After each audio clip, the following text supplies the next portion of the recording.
We're doing more for our elderly, for our seniors, so they can live long lives, and live good lives, live well. And that means investing very significantly in long-term care. It is a fundamental duty of the government to provide affordable and quality health care for all our citizens, whether rich or poor, and as well as provide a needs-based social safety net for all our citizens. If you go into healthcare, we are actually going into the Japanese kind of era where, Japan by 2055, you will have, we're facing the silver population, 1.2 is to 1, to take care of the elder, for the elderly. This is where we should have focus on some measures on healthcare to that.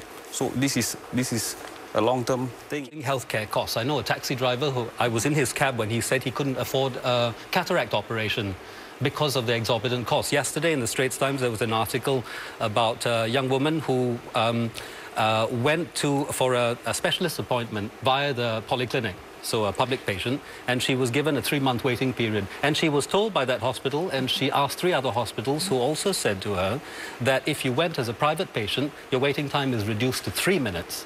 And the difference in price is 25 for a polyclinic and 70. In my past 5 years as an MP, I see residents every Tuesday evening. And the concern over medical care, I think, of course, has to be looked in the context of whether we are able to put in place a social safety net to help those who really need it. And I can say for a fact that over that 5 years, there's not been one single person who was denied quality medical care because he could not afford it. We have a Medifund system in place. If they are in need, they can go and look for the medical social worker and they will get help. Josephine has mentioned medical costs. Our Medifund scheme, which is for the lowest income group, those who are too poor to pay their bills, is being expanded. So if you take Medifund together with Medisave and then the insurance scheme, Medishield, we ensure that everyone will be able to get quality health care at an affordable cost. And that's what all the international reviews recognize as well, that Singapore delivers value for money in healthcare. With regards to health hospitals, I think that we should have built more hospital beds.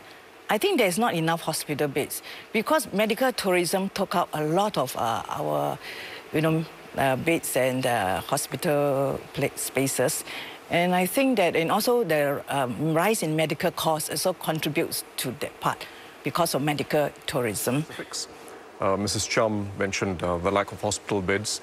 In fact, our hospitals currently have only 85% utilization of beds. In other words, there's significant spare beds available in our hospitals at any point in time. It's not true we have a shortage.